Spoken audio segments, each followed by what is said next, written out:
Welcome to Dose of Public Health. So our agenda for this presentation is I'll start with What's the Tea, which is a segment that touches upon current news that's been happening this past couple of months or weeks, current climate, and then I'll go ahead and cover Article of the Day, which touches upon the current climate, and I'll follow up with the recommendation section, and then finish it off with resources that supports the current climate that we're in. Alright, so let's get to it.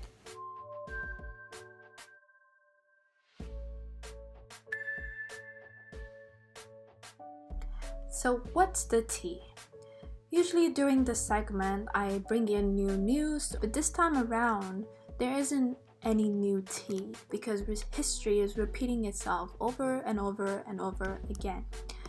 So the reason I'm saying this is because of all the things that's been going on this past couple of weeks with the passing of George Floyd, Ahmaud Arbery, Breonna Taylor. America witnessed yet another display of police brutality towards Black people. And this isn't new at all. It's been happening for decades. And the recent death of several Black males at the hands of police officers reveal an unaddressed public health challenge. And so, like I said, this isn't something new because we've seen it time and time again with a number of Black men and women who died at the hands of police officers. In order to understand the protests that have erupted across the United States, one really needs to understand the deeply troubled history of policing and race.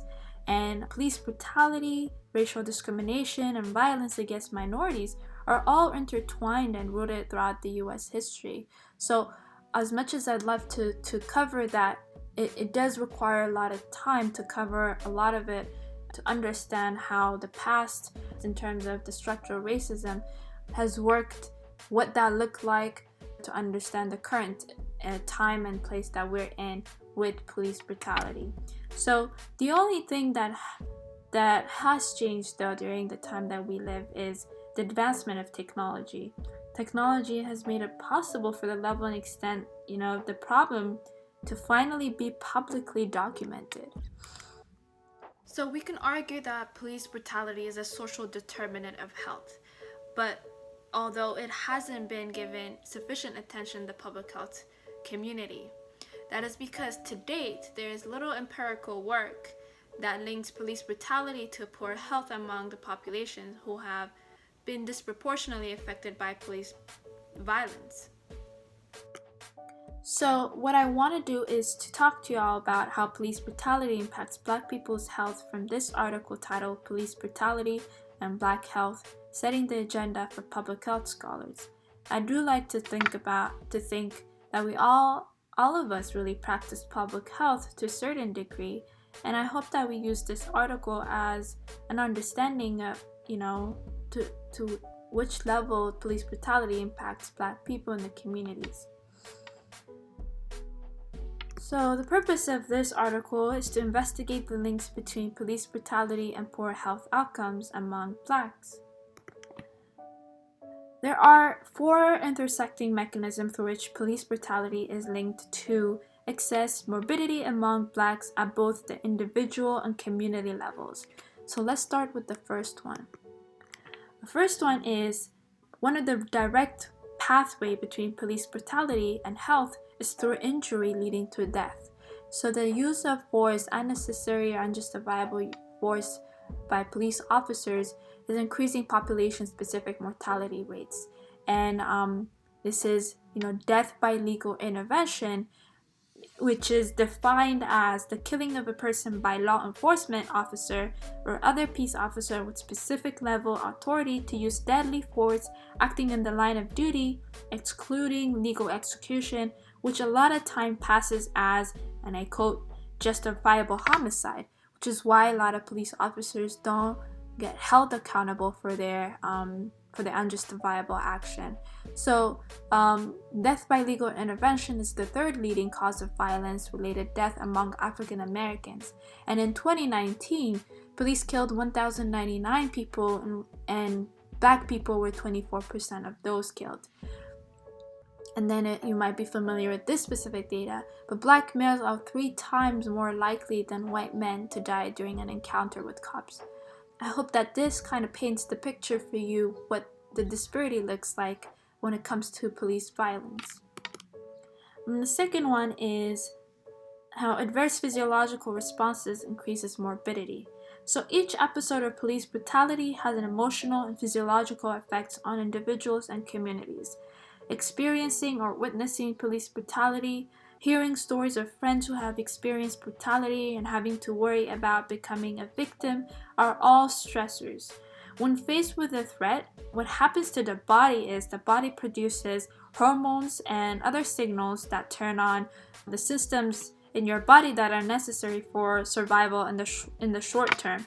They're only beneficial for a short term, but when the threat becomes reoccurring and persistent, as in the case with police brutality, the survival process becomes dangerous and causes rapid wear and tear on your body organs, wear and tear in the emotional, physical, and mental health, and elevates the allostatic load, which leads to various health issues like diabetes, stroke, cognitive impairments, autoimmune disorders, accelerated aging, and increased risk of death. And then the third one is the economic and financial strains that comes with police brutality on communities. So when police use, let's say, stop and frisk and excessive force and or commit acts of justifiable homicide, communities really suffer the negative impact. And these communities then get frequently labeled as high crime areas, and they become subjected to predatory lending, economic disinvestment, social isolation, and political disenfranchisement. So in that way, it really affects the economic productivity of Black communities. So these factors concentrate poverty, they reduce the educational attainment, and limit the employment and earning opportunities, which institutionalizes and replicates the social biases that systematically seal the fate of and fortune of many local residents. And then it also affects, like I mentioned, the health of Black people due to financial strains by having limited access to healthy food or having poor housing, little access to health services and recreational outlets, which are all vital for a healthy community. And the fourth one is how oppressive structures cause systematic disempowerment in the Black community. And so the use of excessive police force and the inadequate prosecution of perpetrators tends to elicit feelings of powerlessness in the Black community. And the perceived lack of justice can also breed mistrust in the law enforcement, further hurting the relationship between police and Black communities. So this limits access to appropriate and necessary law enforcement services, such as protection from violent crime and timely intervention during emergencies and disasters. Racialized police violence is a recurring issue. This old public health crisis hasn't truly been addressed by the public health communities, and the recent social movement that's been happening these past couple of weeks has recentered police violence as the subject of public discourse. And without further efforts in research and legal reform, this crisis will continue happening every day. And interventions designed to shift police practices away from deadly engagements are all greatly needed. So, understanding how police brutality affects health requires seeing both at the action of individual police officers and, most importantly, also as part of a system of structural racism. I want to bring to you some quick facts relating to police training and also shed light on what the recruitment, the selection of police officers look like, because this is part of the issue that we need to highlight and need to see whether there is a gap or not. So, quick fact, did you know that state requires more training time to become a barber than a police officer? So yeah, this is actually a true fact. In California, North Carolina, and many other states, police officers actually, to become a police officer, the training hours is less than training hours required to become a hairstylist. But in other countries like Norway, to become a police officer, it takes about 2 years to complete training. So keep that in mind. So let's look at the police academic training.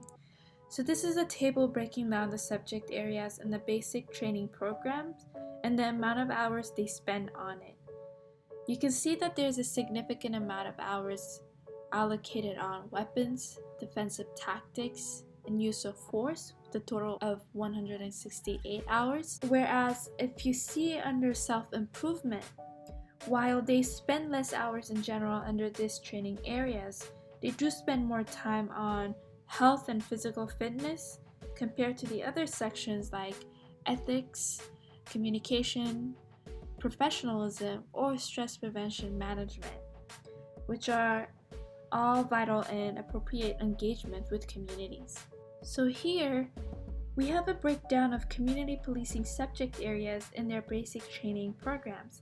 Compared to the other training areas, this one has the least amount of hours allocated to train on cultural diversity, mediation or conflict management, and community partnership building and collaboration, as well as problem-solving approaches.